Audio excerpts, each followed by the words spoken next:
Welcome, welcome to the Sustainability Hour with Mira and Maggie. I'm Mira Rubin. This is Maggie, and we're delighted to be here with you today, and very excited to be talking about the interconnection of the health of the soil, the health of humanity, physiological health, and mental health, and the connection with glyphosate.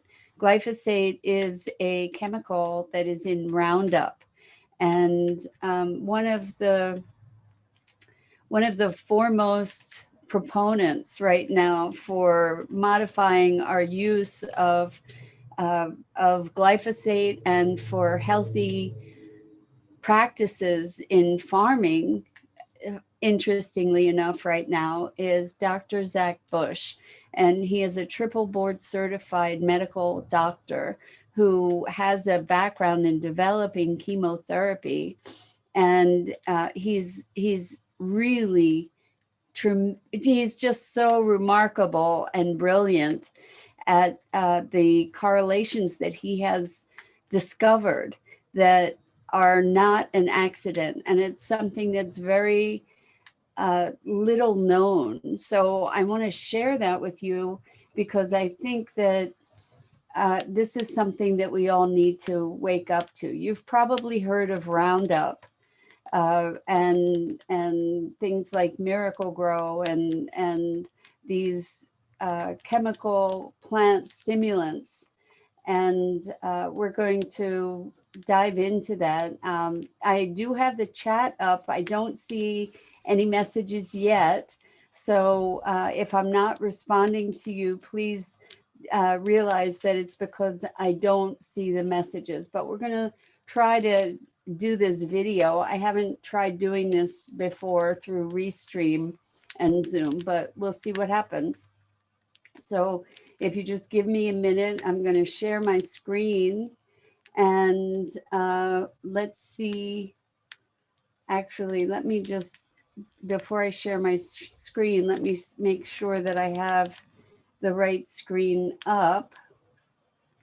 And I'm going to share my sound, and hopefully you will be able to see and hear this. If you can give me feedback on that, that would be awesome.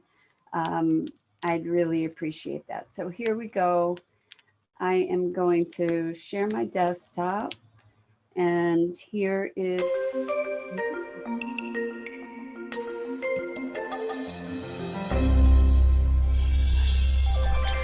We've literally built an entire economy of not just the United States, but the entire Western civilization on healthcare. And that's been a hidden reality for a long time. Mm-hmm. But for thousands of years, the real control of populations has been around their food. And we find ourselves in that same, if not amped up version now that we have 7 billion souls on the planet. That becomes very, very big business when you start to be able to control food. And we see that the ultimate political control is around the food chain and whether it delivers health or not. I've basically found myself in a massively reductionist state of my understanding of the world around us when I had really spent, 20 years of my life studying medicine, which was the opposite, where every year and minute you study in that environment, they try to convince you it's more and more complicated, that there's 1,000 different diseases, that there's 10,000 different drugs to treat those diseases. But in reality, what started to deconstruct that world was the realization that the cancer I was studying under the microscope when I was devising chemotherapy happened to be really the exact same process as an ulcer in the ankle of a diabetic patient. Again, sound totally disparate, but in the end, totally reductionist viewpoint is it's only one thing, which is chronic inflammation. Inflammation is actually a normal biologic response to an injury. If we have a chronic inflammatory epidemic in the world, which is a better definition than lots of diseases, then we must be overwhelming the immune system of all of the public for some reason at the same time. Sometime between 1982 and 2000, we did something to the environment to totally decimate the protection system of our immune systems. And the big tip-off to me in this process, here I am in the labs developing chemotherapy and is so buried down the rabbit hole of the pharmaceutical model. But there was a big tip-off starting to happen in the late 1990s and early 2000s that we were seeing diseases in what seemed like completely different organ systems in the population go epidemic simultaneously. Examples of this was certainly autism that you mentioned earlier. We had 1 in 5,000 children with autism in 1975. Today we have, just 3 weeks ago, released the most recent data, 1 in 36 children with an autism spectrum disorder. And the big argument for a long time was, well, maybe we're just diagnosing and recognizing autism better, which is kind of laughable if you've ever sat with an autistic child. Here's a 5-year-old who can't speak, can't make eye contact, hits his head on the wall for a few hours a day to try to console his terror. We didn't miss that in 1975. This is not a diagnostic dilemma. But then to further emphasize that, the fastest acceleration in that growth pattern of this epidemic has happened between 2012 and today, where we're seeing a doubling time every 2 to 3 years in that autism rate. At the current rate, we'll see 1 in 3 children with autism in 2035. And then in 1996, we saw this sudden rise in the Alzheimer's dementia in women. Interestingly, the Alzheimer's rates has not changed in males since that time. But at the same time, 1996, we see this uptick and consistent linear growth parallel to that Alzheimer's track in women with Parkinson's in males. And so we have, species-specific, gender-specific, organ-specific diseases in the brain and peripheral cancers, all of which took off at the same time in the mid-1990s. Autoimmune disease, unbelievable epidemic starting in the late 1990s. And so this was like the cracks that were starting to form in my worldview, that maybe there weren't 1,000 different diseases because they all started going epidemic at once, which really begged the question, is there a root cause of the root cause of the root cause of all disease? In the same way that we've misunderstood the gut and what gut health means, we misunderstood soil for the longest time. And in the early 1900s, really the late 1880s, we started to change the way we farmed. Simple things happened, like we went to steel grinding for wheat instead of stone grinding it, which meant we could get more of the fiber out of it, which means we created a higher gluten and a higher refined carbohydrate load in our flours and in our wheat system and everything else. So that's one example of a shift. But the main thing that happened is we started to disrespect the importance of crop rotation and soil rest, cover cropping, etc. This led to a massive death of the topsoil, which led to the Dust Bowl that ran through the 1920s and 30s. And it's fascinating that here we are only 80 years out from this event where our ancestors, 2 generations, 3 generations, were literally starving to death. We had soup lines that went for days, across the entire Midwest, and houses were literally being buried in dust of dead soil that had died. During the Dust Bowl, we actually, for the first time, started to outsource our food production because these people lost their local gardens and farms. So we started to rely on importing food for the first time, and we started to outsource that concept. Then World War II hit, and we did something interesting, which is we had this huge petroleum industry that was revved up bigger than it had ever been in the history, because we had all tanks, jeeps, mechanized warfare for the first time in human history on this scale. We had planes for the first time. I mean, this was like full out, totally different thing that had ever happened in history, and it was a world war, much different than World War I in its scope. And so we see this huge petroleum industry that suddenly grinds to a halt because the war is over. So we have this glut of petroleum, and we suddenly realize we can extract nitrogen, phosphorus, and potassium out of that oil, and we started making chemical-based fertilizers for the first time. So they found a new marketplace for this oil, and it was a great message to the farmers who were still suffering with bad dirt in the Midwest. Is like, you don't need to do crop rotation, you don't need to compost, you don't need to go back to thousands of years of farming tradition. Just spray this chemical on there. Forget about whatever you might have learned during the Dust Bowl. Yeah, that was 40 years ago. That's all ancient times. We're modern now. And so these farmers started using it, and it became a revolution for them. And it was actually called the Green Revolution of the 1960s. And so the Green Revolution was actually use of nitrogen, phosphorus, potassium, or NPK fertilizers. And the NPK fertilizer did turn plants green because nitrogen and phosphorus do that. But what was lacking in those plants for the first time in human history was the nutrients and the medicine that should always have been in that food. And so the plants became weak. Just like a human being who lacks nutrients, their immune system goes down. And when a plant's immune system goes down, it becomes prone to viruses, pests, and it can't excrete the stuff from the root system that would keep weeds at bay. And so now the plants are getting, attacked from the outside, if you will, and the chemical industry says, no problem, here's a new chemical weed killer, here's a pesticide. And so the farmers got themselves locked into this codependent relationship with chemical fertilizers, then chemical drugs for the plants to keep them alive despite a failing biology underneath the surface there. Right. Akin to taking a drug to deal with the symptoms of some ailment that you have that creates a whole battery of side effects that then require you to take another drug to deal with those. It's just an environmental version of that. It's exactly the same thing. And in fact, the drugs have been the same in a lot of ways. The main drug is antibiotics.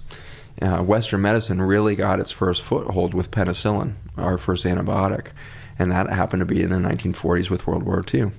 And so we developed in the same decade the antibiotics that would kill the bacteria in our body with the antibiotics that would kill the soil. And I say antibiotic because these chemicals that we were using as pesticides are largely antibiotic rather than what you would think of maybe a weed killer or something.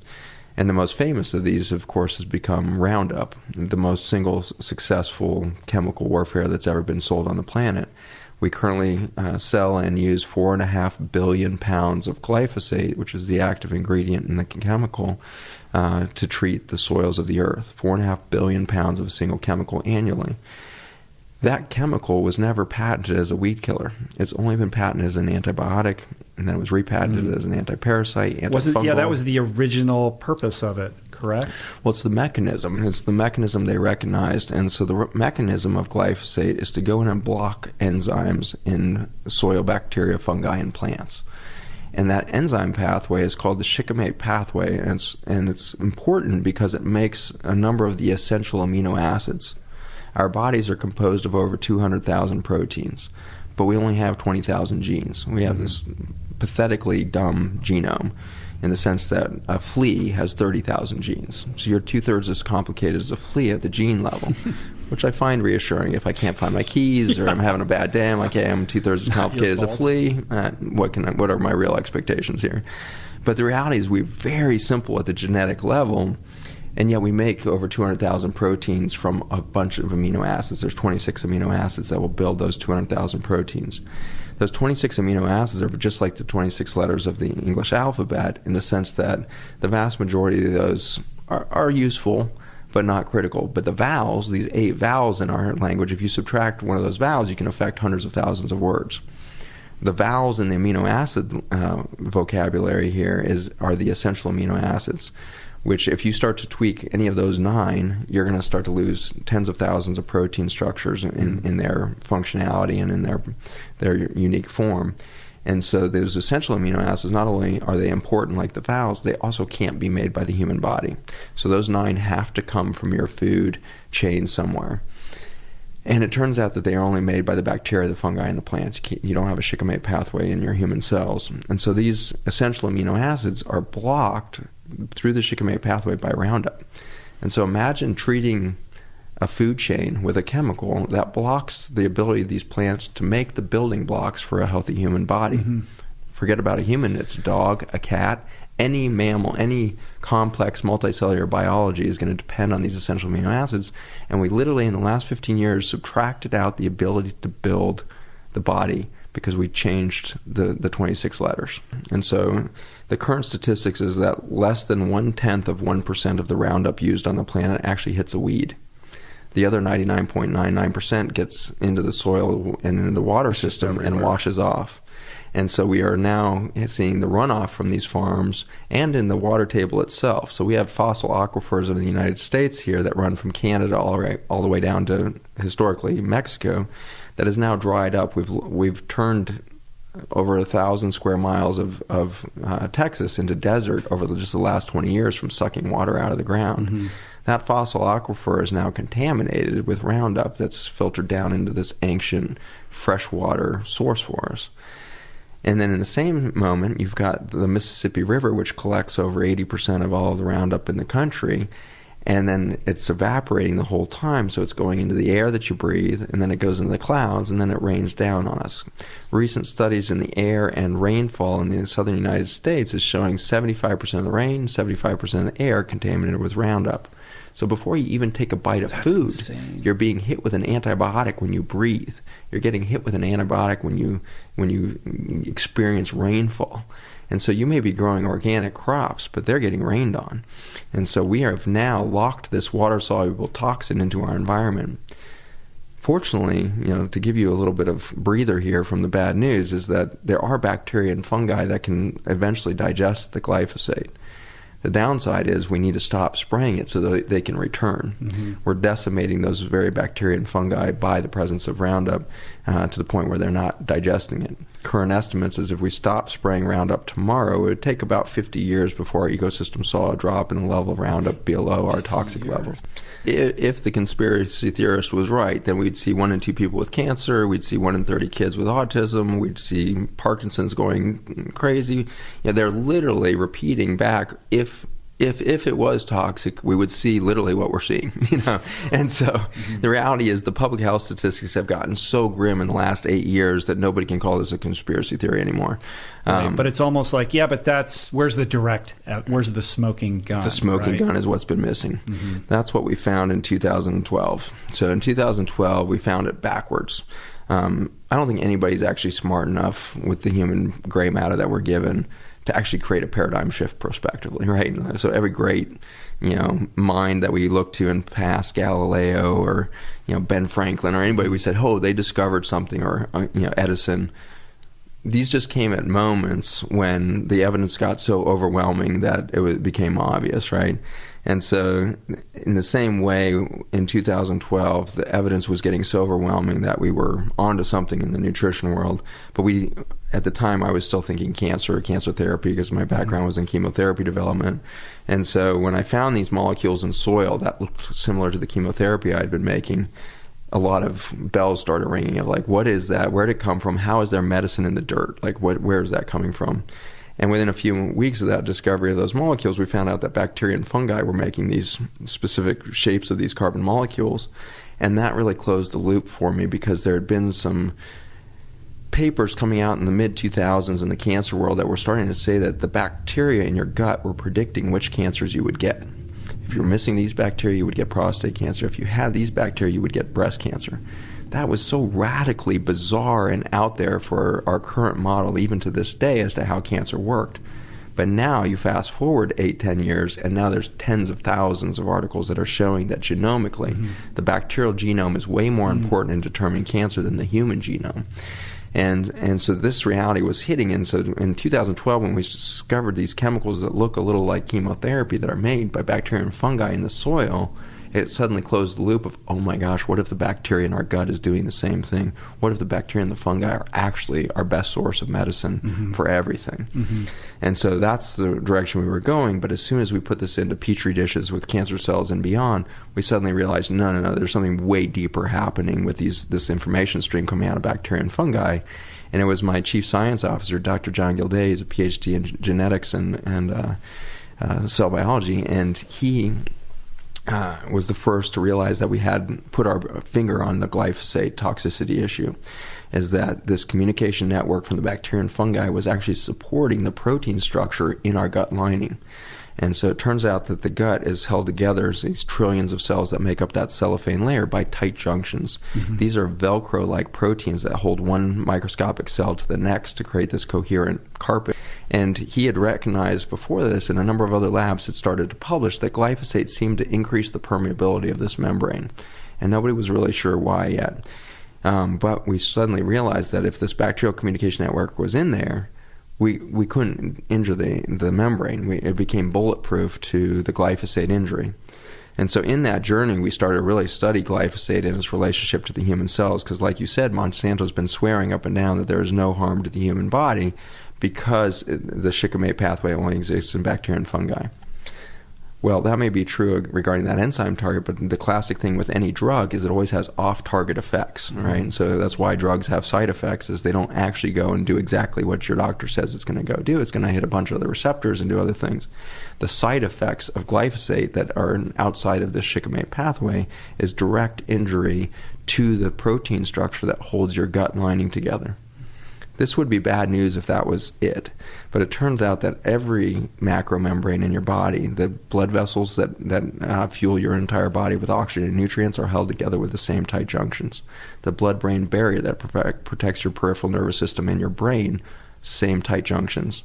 The kidney tubules that are held together to detox your body, same tight junctions.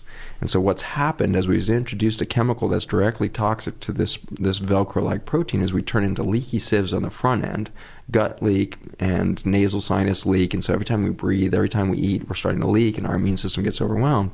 Then the blood vessels that are supposed to deliver either an immune response from peripheral or get nutrients to some distant space is also leaking. And so we're getting permeability of the blood vessels. Then you get to the blood-brain barrier. This is supposed to be the holy of holies. A peripheral nerve or the brain is supposed to be protected against everything in your blood, because even glucose, which is the main fuel for your brain, should not get into the brain in an unregulated fashion. It will damage the nerves. And so the holy of holies of the central and peripheral nervous system is being destroyed. And so if that's true, if glyphosate was really damaging that, then we should see a massive explosion in neurologic injury to children and adults starting in about 1996. And that's exactly when we see this steep increase happening in autism, Alzheimer's, Parkinson's, neurodegenerative conditions like MS, autoimmune diseases, and all the rest. I mean, all of this has sounded like a lot of bad news, but identifying a problem is so much of the solution, you know. And so now that we identify the problem, look, we've put into our food chain a chemical that deletes the ability to build a healthy human body. We've put into the food chain a chemical that deletes the medicine out of our food, which we didn't have time to talk about, but that same shikimate pathway makes the alkaloids, which are the medicinal features of our food, is deleted by glyphosate. So we build a diseased body, we build a food chain that doesn't have the medicine in it, and then we take away the most vital thing, which is this microcosm, macrocosm phenomenon you just talked about. So far I've been describing to you that we are losing the identity between the outside world and our immune system by the breakdown of these membranes. We get leak. That's literally taking away self-identity from the immune system, and so we get autoimmune disease where we're starting to react to our own body as if it was foreign. In the same way, at the macro level, I believe we're losing our self-identity as human beings as we start to leak. And we start to become majorly depressed, panic disorder. We start to get lost down these rabbit holes of doubt, insecurity, fear, guilt. We have spiritual crisis. We have relationship crisis that's on an epidemic level equal to cancer and beyond. The ability to stay in human relationships seems to be the most complicated thing that we could possibly endure right now. It's because we are literally losing self-identity at the cell level, because we are eating a chemical that breaks our self-identity at the cell level. As sickness happens, and it results in an immune reaction and a healing process. I think that's what's happening to our society right now. We have a sickness and a disease on the planet of loss of self-identity and human consciousness of our purpose here, only to trigger the ultimate healing process, which is to realize that we're all one. We are all on one mission to find truth in ourselves and through one another. We are calling in community. We are going to overcome the isolation of our cell phone era. We're going to start to touch each other more. We're going to hug each other more because we have to. And that's a beautiful healing process that I already see afoot in the world around me. And I'm blessed to be able to go and speak all over the world right now. And I'm blessed in that journey to see humans changing their macro consciousness as they change their diet, as they change their nutrition, as they get in touch with their food chain, as they put bacterial and fungal communication networks back into their body. They come back 18 months later to my clinic and they'll say, "Doc, I just left my husband. He's been abusing me for 35 years and I finally realized I don't deserve that." And I left. And so a woman can in an instant suddenly realize, as her boundaries go up at the gut and at the blood-brain barrier, her macro boundaries of that's not spiritually and psychologically appropriate. I am me, I am important, I am loved, I don't need that kind of abuse in my life. In the same way, I'll have somebody walk in and say, Doc, I just quit my job. I just started my company that I've been wanting to start for 30 years and wasn't confident enough to start, and I just realized I am ready, and I just did it. And so I have this goosebump experience over and over again, despite some of the tragedy that's in the talks that I give and the science that I now know. And I'm constantly seeing this bubbling up of human hope and human healing and consciousness coming on, and I take great hope in that. I take great excitement that if a few of us can become conscious and aware and awake right now, it has a ripple effect that is so quick, and it has to be quick, because one thing we can be certain with, no matter what background we come from scientifically or politically, we can agree that any society faced with 1 in 3 children with autism will collapse under a financial blow that is inescapable. And so we're about 16 years away from a sure, complete collapse of our financial status as a country, and yet we don't hear a single politician talking about it. Because why? Because the politicians are not the solution. You and I are the solution as consumers, and we are doing it already. The organic food movement, nobody predicted how successful it was going to be. 10 years ago, it was less than 1% of the food sold in the country, and now we're pushing it. We're up to maybe 4 or 5% in a lot of communities. If we can push that to 16%, these are numbers that were apparently leaked from Monsanto. In their marketing analysis, if the American food chain became 16% organic, Monsanto and chemical farming would lose its financial stability. Thank you for watching this episode of After School. I'm Dr. Zach Bush, and I'm just honored to be with the community. At the fabric of our nature is the message and capacity for regeneration. And fascinatingly, after the last 5 extinction events on the planet, there has been an explosion of life. Because in fact, the fabric of the genome, the fabric of biology as it is made, is that of adaptation and diversification. After every major extinction event, the level of stress within the genome inspires more creativity. It is not a demise, it is not a victim, it sees the opportunity for something more dynamic, more adaptive, and more resilient, and ultimately more intelligent. After that last great extinction, the world did not suffer back or struggle back to create the dinosaurs. Instead, Mother Nature envisioned the possibility of birds, mammals, humans. And here we walk the earth today. And we have triggered an extinction event through our extraction and our consumption because of our belief that we are separate from nature, that we need to control her, that we need to domineer her, and that we actually are some sort of manifest destiny towards her consumption. Changing that mindset and coming into alignment with Mother Nature will create a future that none of us can imagine. We could in fact be a part of that new adaptation of biology on Earth for a more intelligent, more diverse, and more explosively regenerative future. I look forward to being there with you.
Thank you, Robert.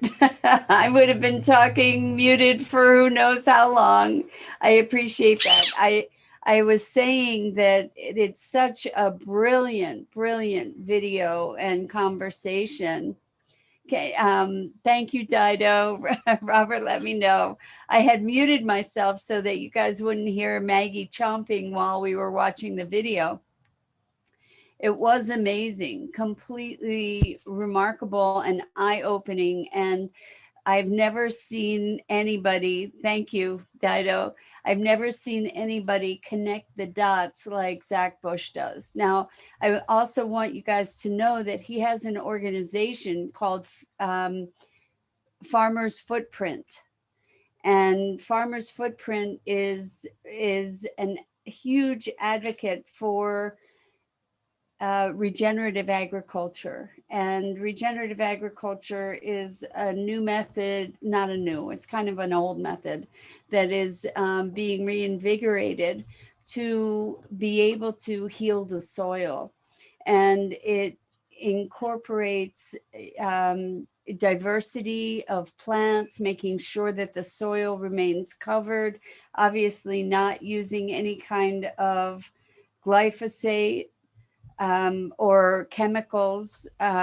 So it's very, very heartening and reassuring to recognize that we can turn around our situation in terms of the soil and in terms of our health. However, we've done incredible damage, as you saw in the film. So one of the things that we can do as citizens, because we've talked about what kinds of actions can we take as sacred activists, what kind of actions can we take? One of the things that we can do is to get involved with some of these organizations that are really fighting against glyphosate and Monsanto. Now, Monsanto is the company that originally created glyphosate, but they got bought by Bayer. That's why you may have noticed in the video there was a drawing of Bayer and then Monsanto and then talking about the soil and the farmers. And the thing is that we have had this meteoric rise of disease on so many different fronts. And one of the things that was focused on in the video is the connection between glyphosate and mental health. And we're looking at and neurological conditions. So we're looking at autism and Parkinson's and Alzheimer's, and this insane rise in these conditions, along with many others. And the magnificent thing here is that it ties into the well-being of the gut. So we're using this glyphosate, which is an antibiotic, to kill the life forms in the soil, the bacteria, the microbes, the mycelium that bring the nourishment to the food and also keep the soil alive and able to absorb the water that it needs from the air. And I think last week we talked about climate change and how the soil is an essential component in the management of climate change, or in creating a healthy climate, because the water in the soil, the water helps to mitigate temperature extremes and the covering of the soil. Well, the plants are exchanging oxygen and utilizing water and helping to regulate things. So I just found, when I discovered Zach Bush, it was the first time that I saw this bigger picture of how all these things fit together. And the thing is that it is a little known cycle. It's not something that people are aware of. And in fact, he said, you don't hear a lot of talk about this meteoric rise in disease. And the thought of 16 years from now, if the trend continues in the way that it has, 1 in 3 children with autism. And brilliantly in that video, he Zach Bush spoke about the financial crisis that would result from that, because we are not in any position as a culture to be able to support 1 in 3 people who are unable to take care of themselves. So very, like, so profound an awareness, like we're all very focused on CO2, but we have not been focused on the decimation of our genome that we're creating through the medicalizing, or the medicinizing, the inoculation with antibiotic to our soil, which is then destroying our ability to synthesize, or to absorb the amino acids that we need to that we need to survive. And so he just makes such a brilliant connection between the health of the gut and mental health. And I found it so illuminating to hear him talk about the transformation of personality or experience of people as they were healing the gut, and as they were eating healthier and correcting the dysbiosis in the gut.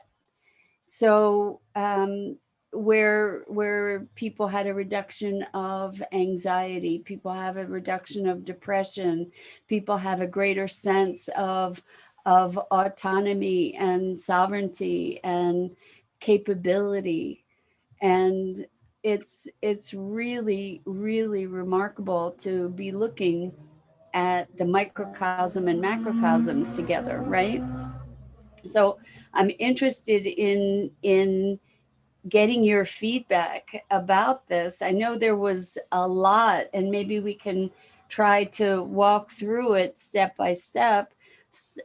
He brought in so much in that conversation, talking about how we got into agribusiness, and as a result, it created the Dust Bowl, because we weren't keeping soil covering, we weren't keeping plant covering on the soil, and we were using monocrops so that it was depleting the certain nutrients that the soil needed. And then there was the Dust Bowl, and then the Second World War with incredible use of fossil fuels to be able to power planes and tanks and other vehicles. And then after the war, when the demand for the fossil fuels that was existing during the war went down, they discovered that they could create fossil fuel based fertilizer with nitrogen and phosphorus and potassium. And so interestingly, this goes back into, he was talking about a reductionist view, like how he's seeing that the issue in one disease is common to another, like the root cause of one disease is common through a whole litany of conditions. And interestingly, that on another side, it is the reductionist view of nature that enables us to believe that we can create a petroleum-based fertilizer that is the chemicals of nitrogen, phosphorus, and potassium, and that's equivalent to the rich workings of the system that were creating nitrogen, phosphorus, and potassium sort of as a byproduct. It was a product of the healthy soil and all the life forms that were active within that soil. And what we did in our reductionist mentality is we went in and we said, oh, okay, these chemicals are missing. I'll just add those chemicals.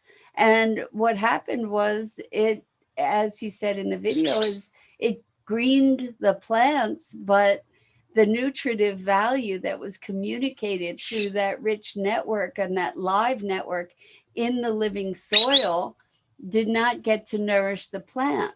So we were reducing this whole system down to 3 chemicals that were probably a byproduct of the functioning of the soil. And so in the process, then the plants got weaker. So we started adding more fertilizer. We used chemical pesticides. And as the plants were weaker because they didn't have nourishment, as we add these chemicals, what we were doing is killing off, because they, interestingly, glyphosate is an antibiotic. So biotic is life. It's killing off life in the soil. So Robert says, yes, it was full of thorough information from many fields, connecting many dots. And see, this is the thing. We don't tend to do that. We've been enculturated to look at the problem disconnected from a greater system. And to jump to the end of the video, what he talks about is reconnecting with nature as part of nature, as part of a greater picture of a dynamic system. And rather than looking at, oh, here's a problem, the soil doesn't have enough nitrogen, potassium, nitrogen, and phosphorus. So what we can do is we'll augment it, we'll supplement it, and that'll fix it. Robert says, just the type of video that I love to watch. That's awesome. So I have a podcast with my business partner called Sustainability Now. And every Thursday night, we have a movie night from 7 to 9 p.m. Eastern. And in our movie night, we show an interview that we've done or a video, and then we have conversation. And we often have the person that we were interviewing with us, or we often have somebody from the film to be there to have the conversation. And it's been so incredibly rewarding that I thought, you know what, this is a great venue to share things that are publicly available and to have conversation about it. So Robert says, I like to gather as much information from many different fields and then connect the dots myself. Yeah, I'm with you. And I just think that nobody has done the job that Zach Bush has done, connecting these dots through these very many different arenas, to see the direct correlation between the health of our soil, the health of our food, and the health of our bodies, and the health of our gut. So, the connection between what we're doing with glyphosate to our physiological and mental health. And this is an emergency. I mean, seriously, we know that the CO2 issue is an emergency, but the thing is that we are destroying, we're destroying our food source, we're destroying our health, we're destroying our ability to procreate.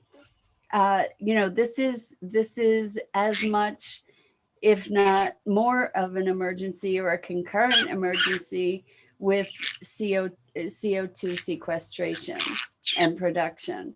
So I want to share a couple websites. Let me see if I can. There's a big movement right now that is really valuable and really important, and it is the regenerative farming movement. So I'm just going to see if I can put some of these links in the chat for you guys. So there is a film put out by Farmer's Footprint, and I'm going to give you that link. I think I can put it in the chat. Robert, you can tell me if it shows up there. And Dido, if you're still here, you could tell me too. And so that's another film from Zach Bush, and another awesome website is called Fearless Farmers. I'll give you that, and they have a curriculum. Oh, that's great, Robert. Thank you for that feedback. They have a curriculum that for kids, and they are doing that curriculum in conjunction with regenerative farms across the country. So that's pretty awesome. And another organization that has a lot of activist actions that we can take is called, let me just see if I can, Moms Across America. And there's a lot of really great information there as well. Now, let's see, it looks like it's called Moms for America. So I'm going to put the link for that in the chat as well. And I invite you, because Sustainability Now, we've been around for a couple years now, and we have done a lot of interviews. And so I have, through Sustainability Now, interviewed Zen Honeycutt. Zen Honeycutt is the founder of Moms Across America. And she is very active in the fight against glyphosate. And I'm just going to give you a couple links for those interviews that relate. So hold on one second. So we have this one with Zen Honeycutt, is also talking about 5G. I'm going to put that in the chat for you guys. And we also have another one with a woman named Stephanie Seneff, who is an absolutely brilliant woman who is a senior researcher with MIT. And over the past, I believe, 25 years or so, she has put together, she's been doing research on glyphosate and its impact on autism. So we talk about that in the interview. I think you'll find it really, really illuminating. And it's very interesting and important that we recognize these let's say these threats to our health and take action. So I know that Moms for America has all kinds of action items that you can engage with, and these other organizations are also really, really empowering to be able to move into healthier policies. So thank you, Robert. I'm delighted to hear that you'll watch both. I hope that some other folks are with us and just not putting comments in the chat. I think that this is really important for us to wake up to. So please share this, share this episode of the Sustainability Hour, and please share those links, to let people see what's happening. And you know what? I'm gonna share the link for the video if I can find it. Actually, I'm not sure where it is. It ended, and then I don't know. I didn't see it. I have too many windows open, so I'm not really sure where it is here. But you can look up. Oh, here it is. I found it. Let me give you the link for it. And you can watch it on YouTube, and I encourage you to share it as well. Please, that's the link to the video that we watched together. And so I hope that this is informative. And hello, Isabel. Welcome. I don't know if you can see all the links in the chat, Isabel, but the last link is to the video that we watched. And I don't know if you were able to catch it, but please watch that video. It's 24 minutes long. I encourage you not only to watch it, but to share it widely. It's really critically important information. And Dido says, I appreciate this very much. Gut health and overall health begins with eating organic. Awesome, Isabel. Good. I'm glad that you saw the links. And to your point, Dido, I had never heard the statistic that if we reach 16%, we're currently at about 4%, but in the US, if we reach about 16% of food being organic, that it will crumble the empire of Monsanto and Bayer. And I have to tell you that I remember reading years ago that Monsanto's stated mission was to own the food supply. And in the beginning of the video, you heard Zach talking about how ownership of the food supply is, or control of the food supply is controlling a population. And that's really what has happened. So Robert says, thank you. I have an issue with too many tabs open my browser, around 40 open now. Robert, I was told about an incredible app that you can download to your desktop. It's called Workona, WORKONA, and it's free, and it allows you to organize your tabs so that I could, if I stopped opening new windows randomly, I could have, and I have ordered some of them, collected some of them, but I could have one tab for sustainability, and all my sustainability stuff would be organized under that with all the windows available. So check it out.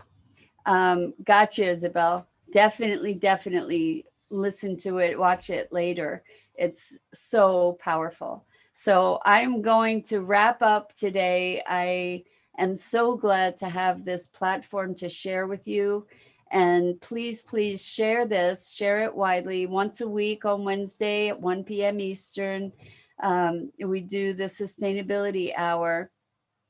And I feel very privileged to be sharing this time and information with you guys.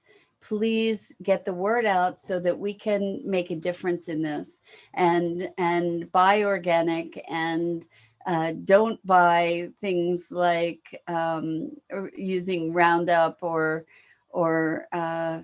so these other chemically produced fertilizers, etc. And definitely look into regenerative agriculture. So until next week, so much love. And we can save the world. I mean, the world doesn't need saving, but if we don't choose to make different choices, our time on this planet is going to be very limited. So let's look at how we can partner with nature to create a wholesome and healthy environment for all sentient beings. With love. Until next time.